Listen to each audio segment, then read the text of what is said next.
Hello, everybody. This is Rick Harnish. I'm the Executive Director of the High Speed Rail Alliance. Really great that you have joined us today to talk about Texas. For those who are new to the organization, we are a member-supported nonprofit advocating for a national railway program that builds high-speed rail and conventional rail across the entire U.S. I'm joined today by Peter LeCody, which we'll learn more about in a little bit, and Chris Ott, our Deputy Director up in Madison. So we are focused on explaining what high-speed rail is, why we need to build it in the U.S., and what steps we need to take in order to make it happen, and to help you convey to your leaders, both municipal, state, and federal, what they can do to make high-speed and regional rail happen across the country. So we're interested in a national railway program because travel is, in fact, interstate commerce, which in the Constitution is a responsibility of the federal government.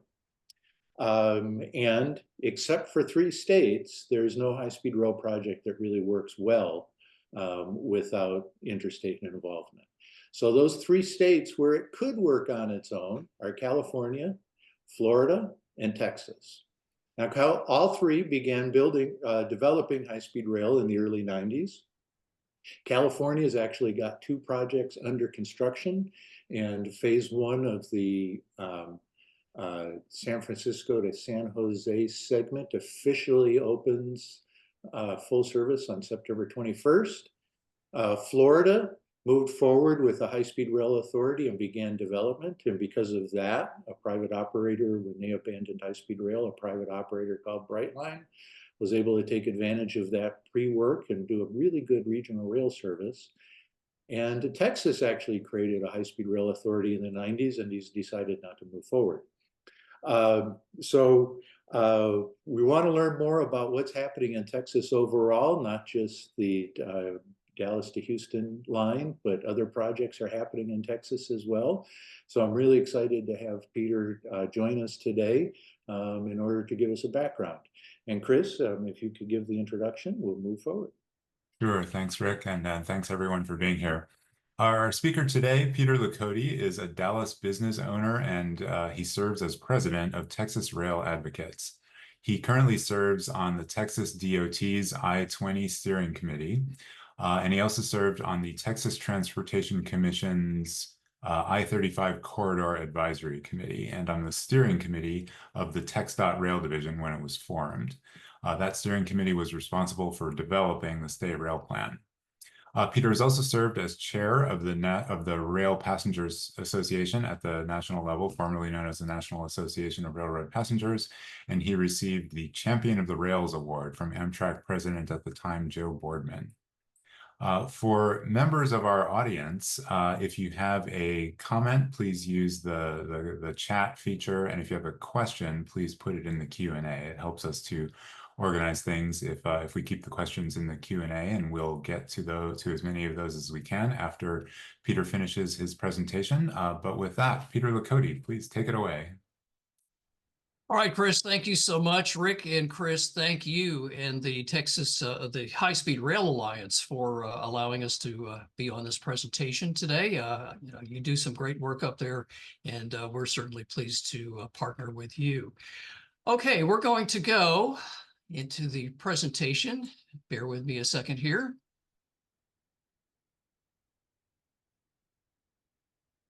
All right, has my screen popped up yet?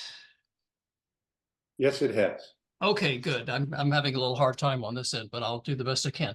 So let's talk a little bit about high-speed rail in Texas. I'm going to talk at conventional speed, but we've got a lot to go on the plate over here.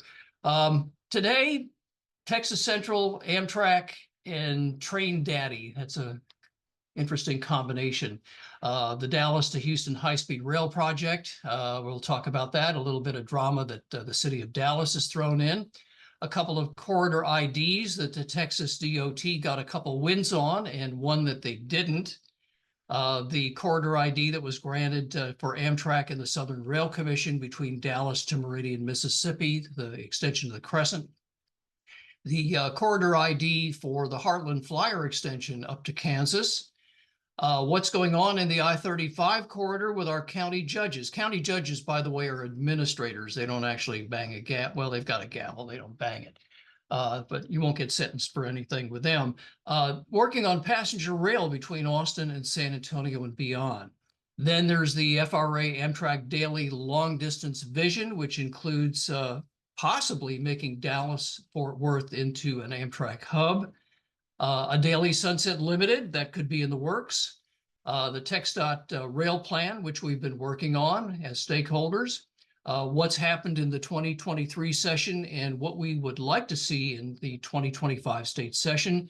And that's quite a bit. So let's get underway. First of all, let's talk about high-speed rail in Texas. I want to give you a little bit of history, like Rick was talking about. Goes back quite a few years. Where Texas Central's brought the project up to the 10-yard line using a little football analogy. How Texas Central is now working with Amtrak to get this thing over the goal. Andy Byford, lovingly known as Train Daddy, appeared at our Southwestern Rail Conference this year. And the city of Dallas that's kind of thrown a monkey wrench into the project. And you'll have to pardon with me a little bit. This is fall allergy season here in Texas. The winds are blowing in all 4 directions. So to understand where high-speed rail in Texas is heading today, you've got to look back. And for those of you that are under 40, you probably won't understand the Peabody and Sherman Wayback Machine. But we're going to take you back to January 1989, when a bill was passed that created the Texas High-Speed Rail Authority. The Texas TGV was awarded a franchise in 1992, but failed to raise equity financing, and then the state legislature repealed its authorization in 1996. So you want to know why did the first try at high-speed rail fail? A couple of things. Lack of federal support, lobbying against high-speed rail by Southwest Airlines, which at that time had a lock on intrastate air travel. And all this, of course, before they became one of today's legacy carriers and cut back on short flights within the state. So crickets then again until 2006, when a proposal surfaced for the Texas T-Bone high-speed rail project and caught the public's attention. The proposed line would parallel the I-35 corridor from Dallas-Fort Worth to Austin and San Antonio, branching off about midway at Temple to go to Houston. But again, this did not gain overwhelming support. Governor Perry, governor at the time, he had plans for a trans-Texas corridor that would host tollways, pipelines, railroads, utility lines in super corridors that were up to 1,200 feet wide. This generated tens of thousands of complaints, letters for anti-TTC letters and comments to the Texas DOT. And when I served on the Texas Transportation Commission's I-35 Corridor Advisory Committee in 2010, I remember that the Federal Highway Administration and TxDOT formally ended the project, and instead they moved forward with a concept of developing separate right-of-ways for roads, rail, and for other forms. And surprisingly, Southwest Airlines was neutral on the T-Bone at that time. So Lone Star High Speed Rail LLC was formed in 2009, becoming Texas Central Railway in 2012. This is the start of the latest endeavor. Here's a fun fact, by the way. Congressman Seth Moulton from Massachusetts was a managing director of Texas Central in its early stages. Texas Central Railway would own the infrastructure, and an LLC called Texas Central Partners was formed in 2013 to build and operate the 240-mile-long line. Trains were going to run hourly, make the trip in about 90 minutes, much faster than the normal 4 hours you can expect in roadway traffic if you're lucky going between Houston and Dallas. Japanese investments would be an important part of the project. TCR would run Shinkansen trains, known for their reliability and unblemished safety record. In 2015, Texas Central secured $75 million to move the project from feasibility to development stages. And Texas Central, working with both the FRA and the Texas Department of Transportation, developed the required EIS environmental impact statement. Station locations were picked in Dallas, Houston, and the Brazos Valley. That's a little south of Midpoint at a little town called Roans Prairie, which is a gateway for Aggie Land, Texas A&M at College Station. And on the other side would be Huntsville, Texas, which is well known for its acres of state prisons. Texas Central lined up some impressive partners for this project, like Spanish railway operator Renfe, financial advisors Citi, and design build WeBuild, who was going to have a $16 billion project. In 2020, the Surface Transportation Board ruled that Texas Central was part of the interstate rail network based upon a through ticketing arrangement with Amtrak, and was no longer going to be considered an intrastate railroad. And this would cut down on the dozens, and I mean dozens, of anti-high-speed rail bills that we had to fight every legislative session in Austin. And as in any major infrastructure project, Texas Central was tied up in county courts, district courts, mainly from private property owners from the get-go. In 2019, a Leon County district judge ruled that Texas Central was not a railroad company and had no right to conduct surveys on private land. Again, this was at the local level. So these lawsuits bounced back and forth through the Court of Appeals.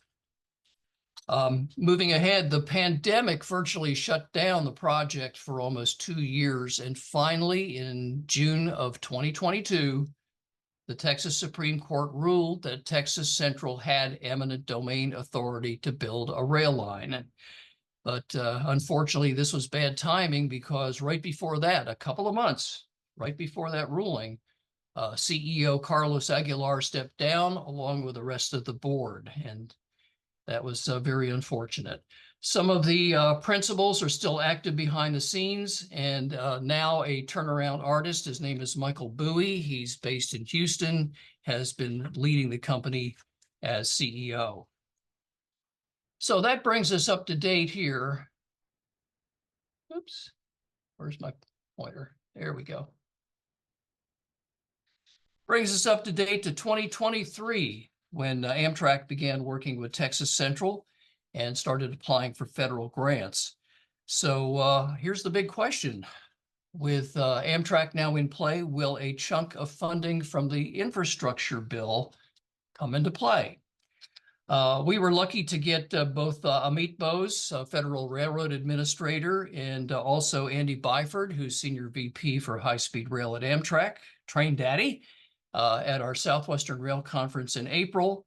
And I'm going to roll a little video here that was recorded by in our news conference at the conference by our NBC affiliate here in Dallas-Fort Worth. Amtrak's Andy Byford made his pitch in front of a crowd of rail advocates. He says Dallas and Houston are large enough cities and the right distance apart for a high-speed train to thrive. And he brought details. Then we would be looking to open in the early 2030s. He told us there was an agreement between Amtrak and the old Texas Central, which would transfer eminent domain authority for the route, environmental approval, and the okay for the type of Japanese technology they plan on using. He tells us he will spend the next 18 months getting the funding together for the official plan. My watchword is transparency. I don't believe that you can please everyone. I don't think the interstates would have ever been built if you tried to please absolutely everyone. I think sometimes, what you're aiming to do is to at least hear people out. Big hurdles remain, including landowners in between who don't want to sell. I spoke with President of Texans Against High-Speed Rail, Trey Duhan. And it becomes hogs at the trough. And they're all just trying to get their piece of this infrastructure money. He points out the other major fact: the Texas legislature a few years ago publicly rejected the idea of using state taxpayer money to help build high-speed rail. Are the feds going to fund this thing? Because nobody else is coming to the rescue. Byford acknowledged the challenges, but says with a friendly administration in Washington, D.C., and a historic amount of new funding passed through the bipartisan infrastructure law, the time is now, he argues. He says he wouldn't be in Texas Tuesday if he wasn't on a mission to flesh out a real-world project. I really do think it's viable. I think it is the most compelling city pairing in the US. But if ultimately we can't make the case, we can't raise the money, or if people really don't want it, then there are plenty of other viable city pairings.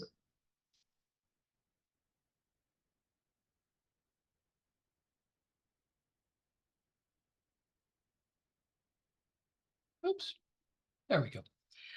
Okay, Andy Byford.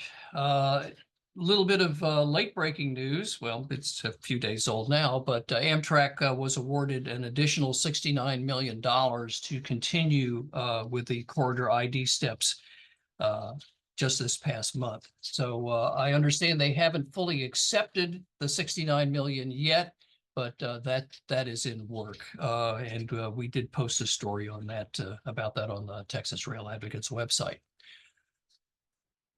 Okay, so that's up to date, except for one little thorn here on the rose bush, the city of Dallas.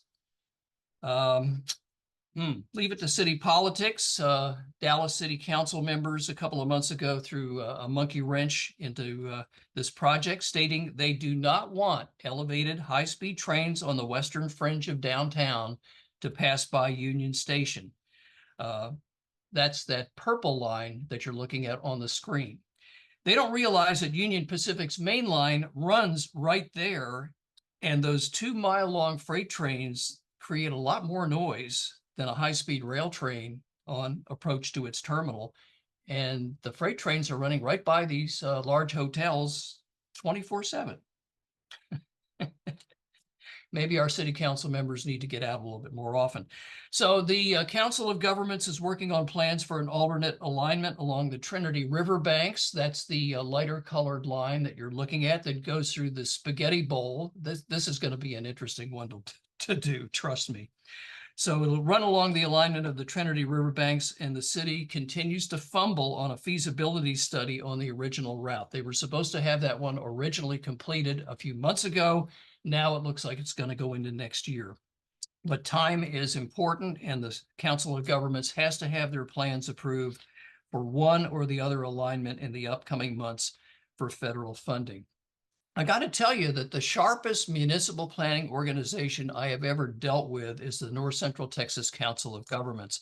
And they see a bigger picture on high-speed rail than I think even our officials at the Texas Department of Transportation do.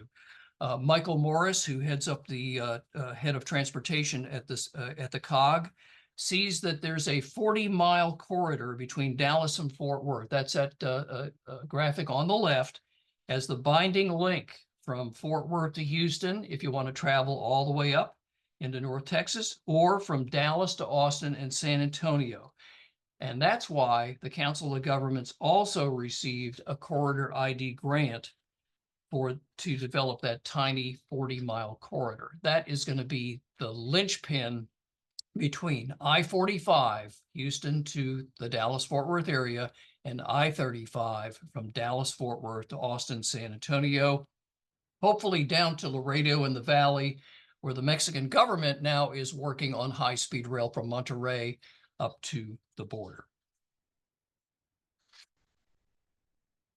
TxDOT has their consultants working on 2 of the corridor identification grants, received $500,000 each for that in the first step. That's the Dallas to Houston by way of College Station and Bryan. That's an old Amtrak Eagle route that ran until the late 90s. And then also Houston to San Antonio. So those are 2 corridor ID grants now in work. Unfortunately, probably the most important one and the most that would have ridership and revenue possibilities is the one between Dallas, Fort Worth, Austin, and San Antonio.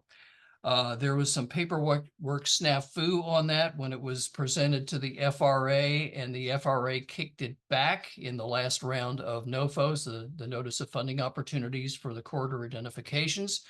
TxDOT is working a little bit behind the scenes now, trying to get ready that when the next NOFO comes out for the corridor IDs, that they're going to get the grant for that.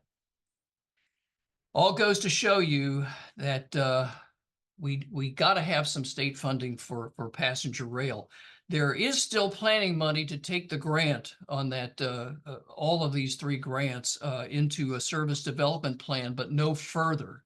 We can get to that doorstep, but unless we create a passenger rail fund in Texas, and I'll talk a little bit about that more later, to get our 10% to 90% federal share or 20% state to 80% federal share that's going to be required, we're going to have a tough go on that. If that happens, we're looking at more studies that'll be completed, sit up on the shelves at the Texas Department of Transportation, and do nothing but get dusty. Another corridor ID scoping grant was awarded to Amtrak and the Southern Rail Commission. This is the extension of the Crescent that runs between New Orleans and New York. The newly formed, well, they're a year old now, CPKC, the Canadian Pacific Kansas City Railway, said that yes, they are interested in allowing at least 1 round trip a day between Dallas, Fort Worth, and Meridian, and that is very promising. The only problem is, can Amtrak find the equipment in the future to be able to accommodate that? That's going to be the million-dollar question, or multi-million-dollar question. We were glad to be involved, our state organization, in the FRA Daily Amtrak Long Distance Vision. We attended all 4 meetings and gave quite a bit of input on that. If you look at the little black circle that's up on the screen there, and look at this kind of a spider web that comes out of the Dallas-Fort Worth area, could this possibly be like a mini Chicago hub if all of these routes get developed? I mean, outside of New York or DC, Philadelphia, or Chicago, or the West Coast in Los Angeles, there are no other real hubs to speak of. I mean, here you're looking at San Antonio to Minneapolis, St. Paul, Houston to Denver. By the way, Houston to Denver is one of the most sought travel corridors for people here in Texas. Dallas-Fort Worth to San Antonio, the DFW area to New York City, Houston to New York City, the Dallas-Fort Worth, Atlanta, the one we just discussed, the Dallas-Fort Worth to Miami, with shades of the old Sunset thrown in there, and El Paso to Billings, Montana. So quite an interesting feature. And if I had my druthers, I would say it won't be Dallas that would become the corridor. It would actually, or the hub, it would actually be Fort Worth. Fort Worth has more facilities. They have more room to grow. The mayor there, and also the Regional Council of Governments, the ones I described earlier, are looking at this very seriously, and Fort Worth could be the next major hub if and when this vision could get developed. So let's talk about one of the campaigns that's going on right now in the I-35 travel corridor and the lack of intercity trains that we have. In the I-35 corridor, you have the Texas Eagle, 1 round trip a day from San Antonio up the corridor to Dallas-Fort Worth, into East Texas, up to Chicago. That's it. You know, you want to get anywhere else, you take a plane, you take a bus, and oh, by the way, Megabus just pulled out of Texas. There are no megabuses anymore in the state of Texas, so even fewer travel options as of this month. So the Lone Star Rail District, we'll do a little bit of history here in the Wayback Machine. We're going to go back to the early 2000s. Lone Star advanced a passenger rail corridor in the Austin-San Antonio region. Unfortunately, the project ran out of steam in 2016. A number of reasons were given for this. Number one, a prior rail and transit failure in Texas. That would be that Texas TGV that people had a bad taste in their mouth about, and also the T-Bone project. Also, the structure of the Texas legislature and their ability to want to do anything but build highways, and also the Texas DOT at that time. You know, we only had a rail division at the Texas Department of Transportation since 2009. The Railroad Commission ran railroads until the early 2000s. And then the legislature turned the ability to handle railroad issues over to the Texas Department of Transportation. And well, at first they didn't know what to do about it, so they created a multimodal section with 4 employees. We got to say now it's a little bit better than that. There was also inadequate political support. There was organizational paralysis. There was resistance from the Texas Department of Transportation. Maybe there was a flawed strategy in the mix. Maybe there was some disruptive technology, and there was also a county judge at that time and a railroad that had bad mojo between each other, whose name I'm not going to mention. The legislation that created the Lone Star Rail District is still alive and well. It's on the books, and that may lead us into the next iteration. So earlier this year, these 2 gentlemen on screen, these are the county judges. And again, mentioning the county judges are like the administrators of the county. Andy Brown, who's a county judge in Travis County, that's Austin, joined by Bexar County Judge Peter LeCody. He's from San Antonio. They've been crying for more than just more vehicles on the road. So TxDOT officials came out and said earlier this year that the Interstate 35 corridor is always going to be under construction. So these gentlemen said, you know what? We got to do rail. We've got to have some sort of intercity passenger rail service. So Judge Brown created the Texas Passenger Rail Advisory Committee. Our organization, we're glad to be part of it. Last month, the judge said they will ask the 2025 legislature for $300 million to help kickstart passenger rail. Bills are going to start to be filed in November for the upcoming session next January. We only have biannual sessions. It's going to run through June.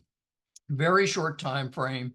90% of the bills that get input are thrown out. 10% get approved. But you know, we're betting very positive on this one. Hopefully. Interesting fact that the next Texas Passenger Rail Advisory Committee meeting is actually going to be on the Amtrak Texas Eagle later this month. And there'll be a number of city and county officials on it from San Antonio to Austin. That's going to be on September 23rd. They're going to hold a press conference when the Texas Eagle arrives at the Austin station on the 23rd. And I know that there's a San Antonio council member aboard. There's other state officials, and a special guest will be Nuevo Leon Governor Samuel Garcia, just to show the importance of why we need trains all the way down to Laredo.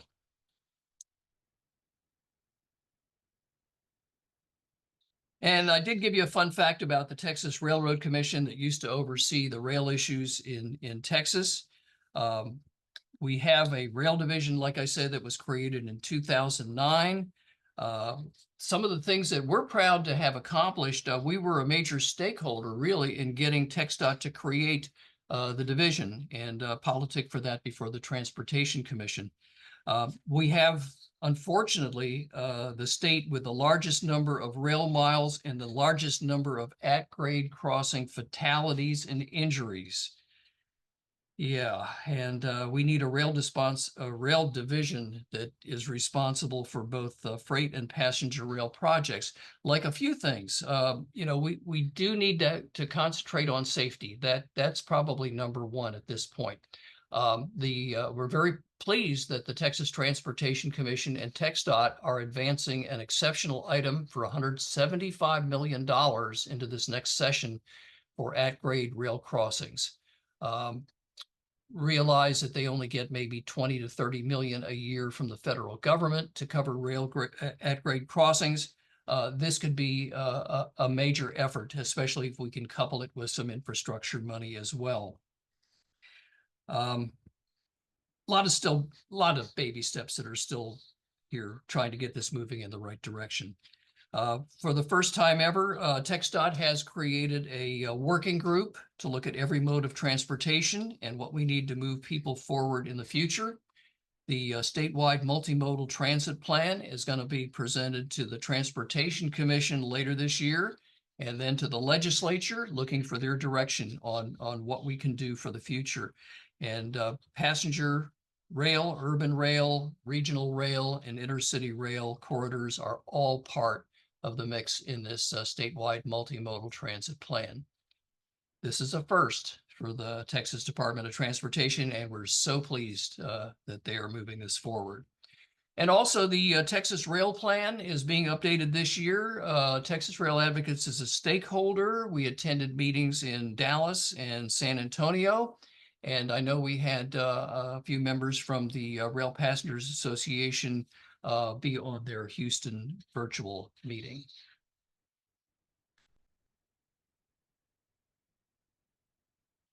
So we've been building on a Fair Share for Rail campaign, and there's a growing list of supporters for both passenger and freight rail projects. You have to understand that here in Texas, it's 99% freight and 1% passenger rail. So we work very closely with Union Pacific and BNSF and the short lines and everyone else that's involved in the rail industry. And that's because if we can have a good, fluid rail system that moves goods, we can also work toward a good, fluid rail system that moves people as well. And that's why we do, we really do both freight and passenger rail projects. We estimate Texas has lost out on a share of $19 billion in the last decade because we didn't have a state match for any competitive federal rail grants. And this is something that we keep pushing with our legislators at the state level and work with our regional and county officials as well. Without that particular state grant, some sort of state rail funding, we're not going to be able to be competitive at the federal level, and all those dollars are going to go to other states. So it's important that we continue our fight to get this done.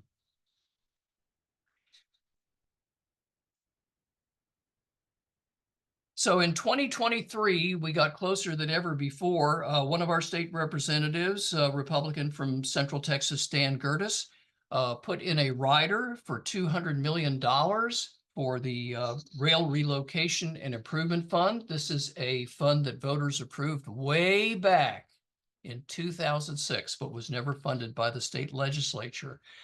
Unfortunately, what happened was that there was a little tiff between the lieutenant governor in the Senate and the speaker in the House.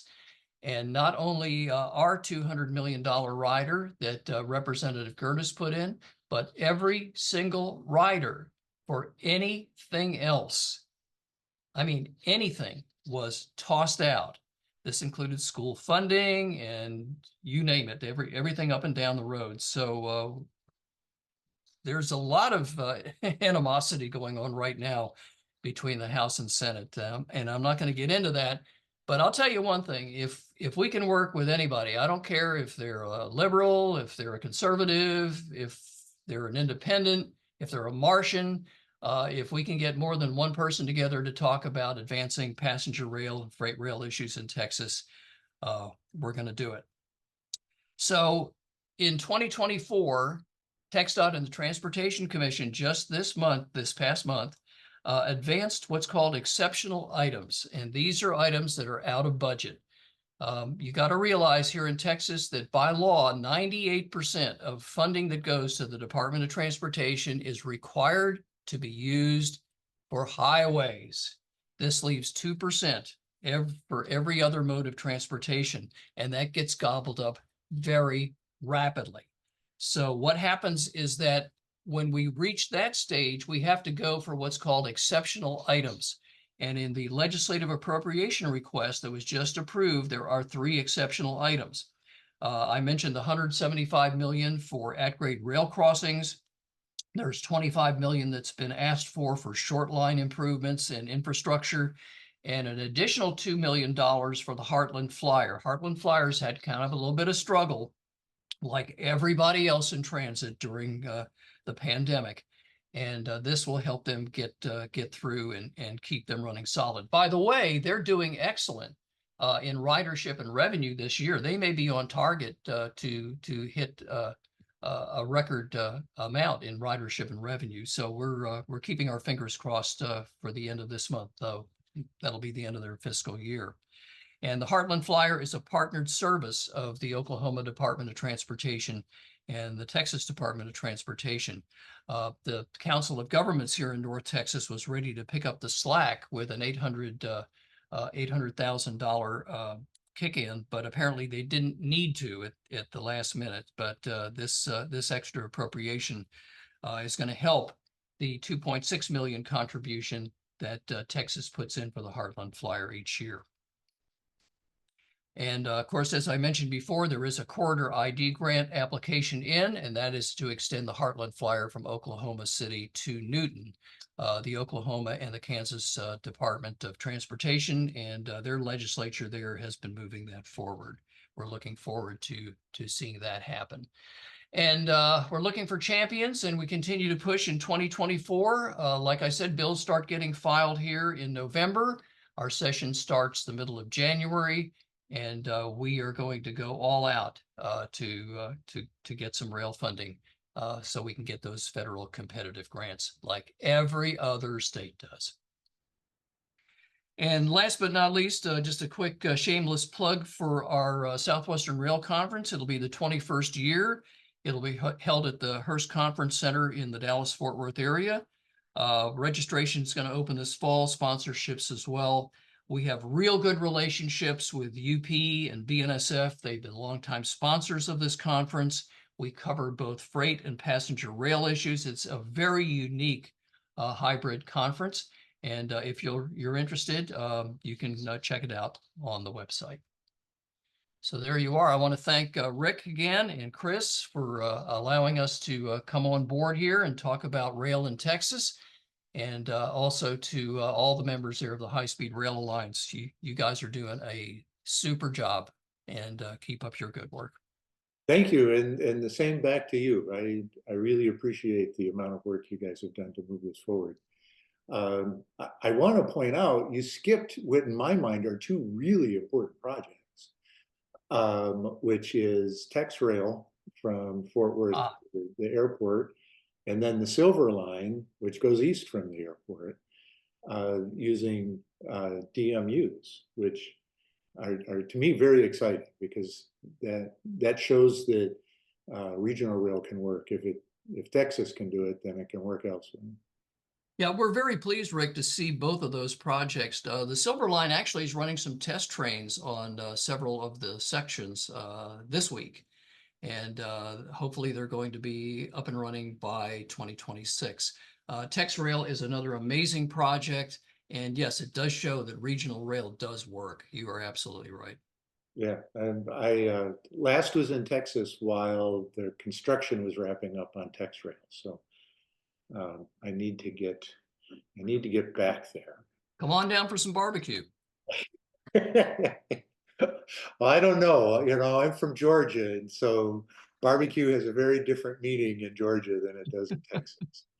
And I like Georgia barbecue. As we started talking, I asked a question, and when we were doing the pre-talk before the meeting, because for our audience, we had an author of a book called City Limits on 4 weeks ago, that talked about the massive highway expansion projects that are moving forward in Texas. And Governor Abbott just announced another 10-year plan that spends $148 billion over 10 years on mostly highway infrastructure, as you pointed out. And as we all know, the heavens, highways came from the heavens. They were meant to be, and don't touch our highway money because it comes from the users, right? That's a religious belief. So I found this article real quick, KERA News in North Texas. This Proposition 7 money is essentially general revenue money. There was a rainy day fund that Texas had that they're pulling on out of to do. Oh, I've got it backwards. That's Proposition 1 is the rainy day fund. Proposition 7 is sales tax. So that's roughly a third of the transportation budget for 24-25 is coming from non-user fees. And this other is also non-user fees. So just want to put aside the myth that highways are funded by user fees as we move forward looking for passenger rail money. Shoot, there was another question I had. I can't remember. Perhaps I'll jump in. Chris, do we have any questions from the audience? Yes, we definitely do. First one, Irv asks a question that we get a lot, which is, will a recording of this be available, this great talk by Peter LeCody be available? And yes, it will. We have a collection now of probably 60 or so talks on our website. You can go to hsrail.org/events, and there's a tab that has an archive of every one that we've ever done. And the recording for this one, we can usually get that posted. We can probably get that posted by next week sometime. So they will be there. And then Wayne asks for more detail about Amtrak's involvement in the Texas Central project. What role will Amtrak play in the project if Texas Central is the sponsor and owns it?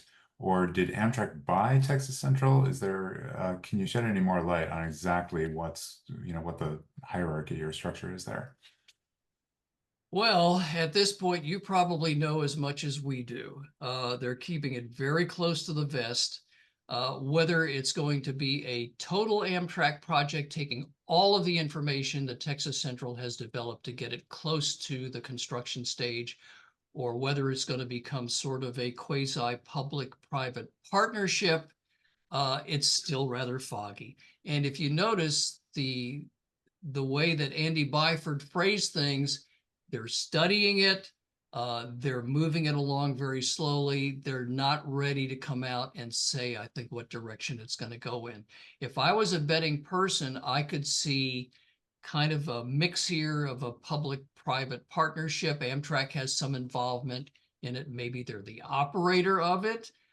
Maybe Texas Central steps back in. There's some equity that's put in from foreign investors who are extremely interested in this corridor. I don't know. It's still to be determined. Everything's in the mix right now. I have had a chance to talk to a couple of the fellows who were involved originally in Texas Central, and they're still working behind the scenes on things, kind of a piecemeal type deal. And they just said, stay tuned. Okay. Thank you. Moving along, Siva asks, besides funding, what else is holding up Texas Central from beginning construction? Well, that again, it goes back to the fact that everything's in flux right now. Whether Amtrak says, yeah, after this 12 to 18 month period that Andy was talking about, and yeah, we're going to go ahead and move this forward, or, we've gotten into this and we don't like the way it's going to lay out. This is all to be determined. Okay. Well, there's a follow-up question, and the answer may depend on the flux, or it might not be answerable. But the question was, if everything goes well, when is the earliest Texas Central could begin construction? Well, he's saying that the line should be operational in the 2030s. Now, it hasn't been pointed out or pinpointed out further than that. So are we talking about 2032, 2038? This is still, up there in the clouds right now. Okay. Another question about Texas Central. Bob Johnson asks, what is the status of land that Texas Central acquired from landowners? Is Texas Central incurring tax liabilities, or has the land reverted to the previous owners? Hi, Bob. Good to hear from you. According to what I have been told, Texas Central has acquired 40% of the basically 100-foot wide strip of land that all of these rural landowners are complaining about, that, you know, it's going to desecrate miles and miles in either direction. So about 40% of the required land has already been acquired by Texas Central. Now, yes, matter of fact, we reported on a story not too long ago that they've been rather derelict in paying taxes on the county taxes, the property taxes. And they were very slow in paying. I believe it was the year before. Again, this is something that's going on now through the counties and through their property tax departments. So I don't have any update on that at this point. But yeah, they've been very slow in paying their property taxes. Okay. On the existing 40%. Okay, thank you. Let's see. We have a couple questions about transit at the city level. Mike asks, will there be work on better intra-city transit for the cities that have the Texas high-speed rail terminals?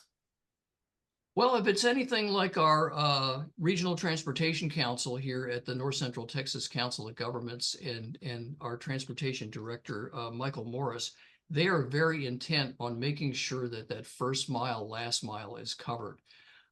For instance, Texas Central and their terminal here in Dallas is going to be just south, barely south of the convention center. And they're looking at a people mover to be able to move passengers between there and Union Station, where the Trinity Railway Express and Amtrak and Dart Light Rail runs. Houston, on the other hand, I don't know. They're a little fuzzy on that. As far as other areas of Texas with conventional rail, it really depends upon the city. Now, you know, San Antonio has no rail system at all. They rely specifically on buses.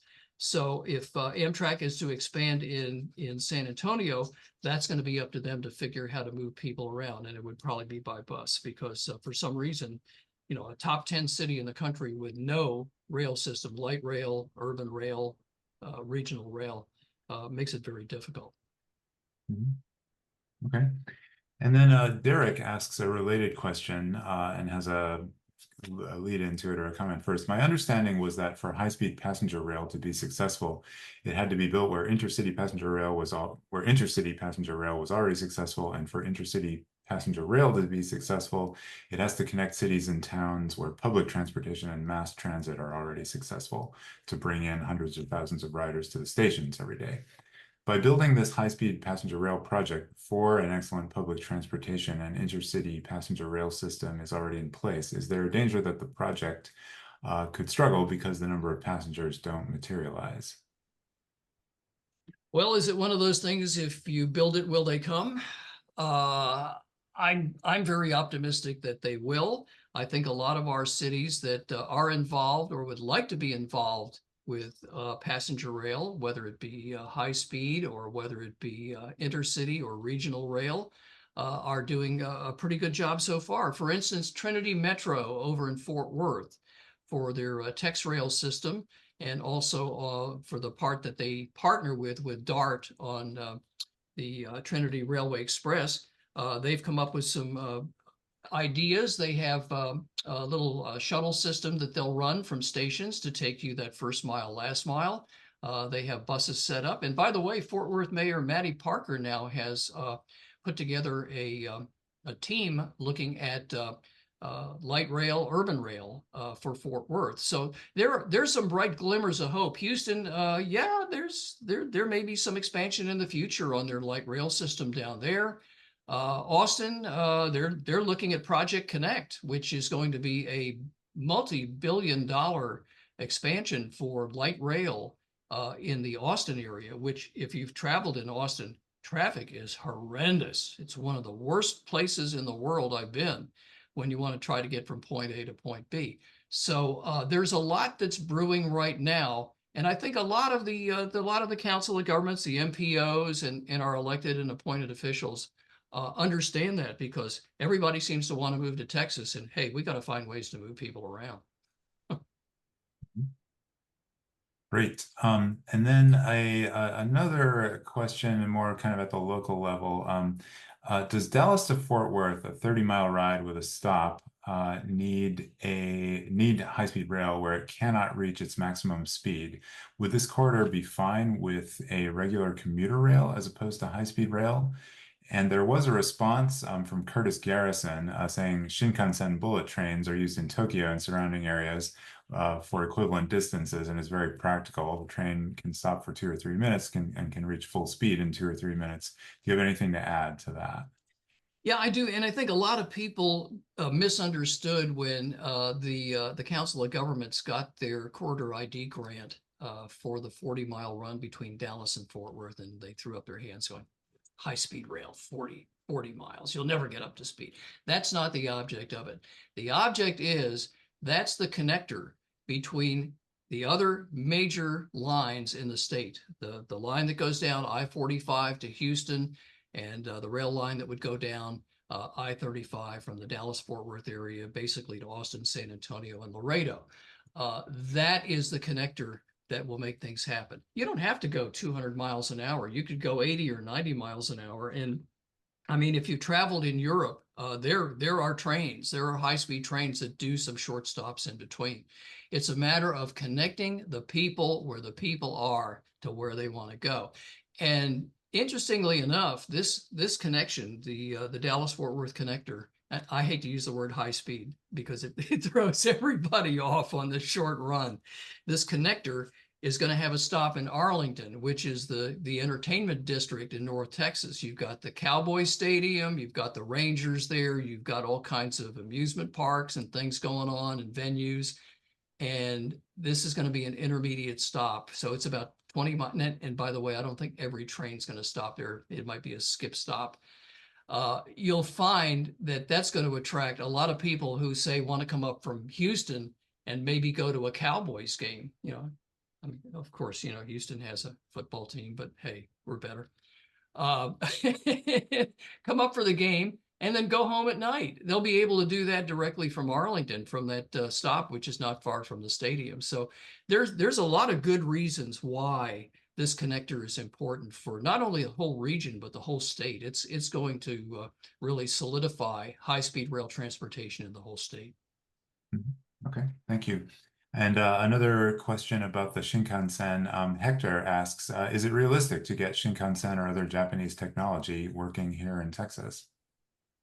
Well, that's what the Federal Railroad Administration's already approved with their particular, and I can never pronounce this thing, the help me out there, Rick, if you remember. It's a something of particular applicability. Rule of particular applicability. Why can't they come up with something a little bit easier? So essentially, Texas Central was able to get, we don't really have fully formalized safety regulations in North America yet. And unfortunately, our regulations overall are going to, there's essentially two ways of doing it worldwide. There's the Japanese philosophy, which is really focused on lightweight trains, which are less expensive to operate. You don't need to build as much robust infrastructure because they're light to operate. But that means you can't intermix with anything that looks like an American train here. Europe does do some mixing, but not with long-haul heavy-duty trains like we do in the United States. So North America is going to have a different system, safety protocols. They're developing them, they're not finished. But essentially, Texas Central said, we're going to be totally separate with no intermingling. And so the FRA did, in fact, approve the Japanese philosophy for this route. There's another question that asks, well, does that get into compatibility problems later? Because we've got some issues where Brightline and California aren't quite using the same standards yet, but they're getting closer. And their standards don't match what's happening on the Northeast corridor, though there's some ways to blend them. The answer to that is yes. But if we could get a true high-speed train running between Dallas and Houston, that changes the world entirely. So let's keep moving. Yep. There you go. Thanks. Appreciate you getting that phrase right. Well, you getting it wrong first was allowed me to go, no, wait, it's this. And we'll keep moving for a couple more minutes here. We are getting close to time. But Maurice Ball, our board president and a Texas native, asks, can you explain in more detail what you mentioned about an event or meeting on September 23rd with the Texas Passenger Rail Advocates? And is it open to the public? Let me see if I can pull that sheet back again. Actually, that's the Texas Passenger Rail Advisory Committee. That's the committee that was set up by the two county judges in Austin and San Antonio. I don't have any further information other than just this release, which I just got yesterday. They're going to be on board the Amtrak Texas Eagle on September 23rd. It leaves San Antonio at 6:48 in the morning and gets to Austin at 9:14 that morning. There's going to be some special guests. Nuevo Leon Governor Samuel Garcia is on board, San Antonio council members. They're going to have a press conference at the Amtrak station that morning when the train arrives. And that's all I know. I imagine you could probably buy a ticket if you want to get on in San Antonio, if there's any left, and ride it. One of our board members, Bruce Ashton, said that he's going to be aboard. We'll get hopefully a report on that and from the press conference as well. But we're not putting this on. We are participating. We're a participating member in the committee, but this is definitely hosted by the Travis and the Bexar County judges and the San Antonio Council. Okay, thanks. We always have people eager to ride, and here's one of those questions. Tim says, I live in El Paso and look forward to being able to ride the train to see my family in Odessa. How far along is the route that you showed? Well, if you're looking at, oh boy, let's see, El Paso to Odessa, that would be on one of the FRA Vision routes for daily Amtrak service, and that would be from Dallas through Midland, Odessa to El Paso and then out to the West Coast. Remember now, this is just the first step in a long list of steps that's got to happen. You've got to develop the routes. You've got to go through the whole EIS process. I'm sure, we've got to get arrangements with the freight companies that operate on there. And then you have to get funding and you have to get equipment. So it's probably long down the road, but I'm very impressed that the FRA has established at least this vision of it. It gives us some sort of map on where we need to be in the future. So, it's not going to happen tomorrow, but hopefully we can get this thing off the ground. Okay, great. Let's make this the last question, and maybe either or both of you will want to answer it or use it as a chance for some closing words. But David asks, will success for the high-speed rail projects in California and Nevada help efforts in Texas? Certainly can't hurt any. I'm very impressed with Brightline, and I'm glad to see that California finally has their act together after a lot of missteps up front, and they're moving forward. Brightline, I actually had a chance to ride on Brightline in Florida before they even started revenue service. I was on a couple of their runs. They are extremely customer service focused. They do everything right. They're running a great operation. They're going to have a good one in Brightline West. Matter of fact, they were in town here in Texas, down in Austin about a week ago, one of their representatives talking to a couple of our state legislators. So they're interested in Texas too. So let's see what develops in the future. But I think there's some bright spots coming ahead for Brightline. Okay. Thanks. And Rick, any concluding thoughts? Well, going back to that question about when does El Paso to Odessa become a reality, to say what Peter said in a slightly different way, that study was the first kind of thinking about what a national passenger network looks like, kind of, because it was focused on this really crazy distinction that we have in this country of long distance routes, which are longer than 750 miles. And it's crazy because if a route is over 750 miles, it's under one structure and one funding stream, and under 750, it's under a more complicated funding stream. But it essentially points out that we have no good structure in this country for the institutional structure, the ongoing funding streams that are needed in order to make passenger rail happen across the country. So it's the first kind of discussion document. Every 5, 6, 7 years, depending upon how long Congress delays the decision, they need to reauthorize the national transportation programs. The one that we're currently under right now, under IIJA, expires in 26. So our primary work on the big picture is we need to make IIJA bigger, we need to make it better, and we need to create more of a federal overview instead of a states beg for money structure. So if we want a map like that to happen, we need to work together to create a federal railway program. So our members, we're working together to make that happen. We're glad for our members. We appreciate you. Thank you very much for being a member. If you're not a member, please join us. Hit the donate button at highspeedrail.us. You support programs like this, and together we can work together to make high-speed regional rail and really high-quality night trains a reality. So thank you again for joining us. Thank you, Peter, for being such a good speaker. And we will ride again. Thank you all. Thanks, everyone.